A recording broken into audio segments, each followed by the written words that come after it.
वाला मीडिया नहीं है।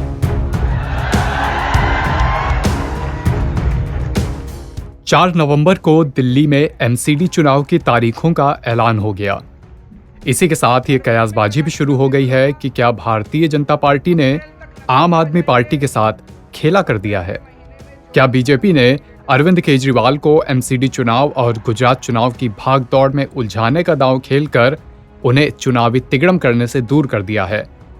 ऐसी बातें क्यों उठ रही हैं, ये समझने के लिए हमें गुजरात विधानसभा चुनाव और दिल्ली एमसीडी इलेक्शन की तारीखों की गणित समझनी पड़ेगी। दिल्ली में एमसीडी चुनाव का नोटिफिकेशन 7 नवंबर को आएगा, 4 दिसंबर को मतदान होगा और 7 दिसंबर को चुनाव के नतीजे आएंगे। दिल्ली राज्य चुनाव आयुक्त विजय देव ने बताया कि दिल्ली के 250 वार्ड चुनाव के लिए तैयार हैं। परिसीमन के पहले दिल्ली में 270 से ज्यादा वार्ड थे, लेकिन परिसीमन के बाद 250 वार्ड हैं। वहीं गुजरात विधानसभा चुनाव के लिए 2 चरणों में मतदान होगा। राज्य में पहले चरण के लिए वोटिंग होगी 1 दिसंबर को और दूसरे चरण के लिए 5 दिसंबर को वोट डाले जाएंगे। चुनाव आयोग ने सभी 182 सीटों के लिए शेड्यूल का ऐलान कर दिया है।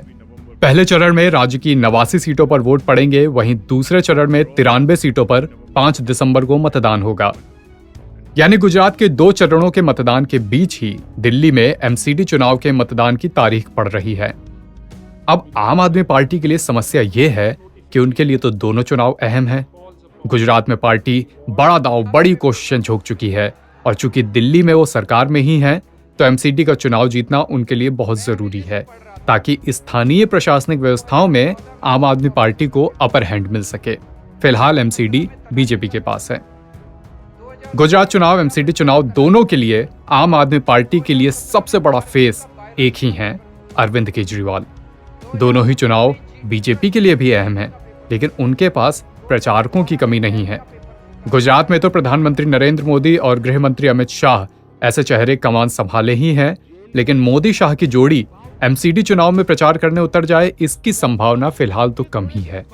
एमसीडी चुनाव में प्रचार के लिए बीजेपी के पास मनोज तिवारी हैं, प्रवेश साहब सिंह हैं, आदेश गुप्ता जैसे नाम हैं और उनके साथ साथ केंद्रीय मंत्रियों की पूरी एक फौज बीजेपी के लिए स्टार प्रचारक का काम कर सकती है।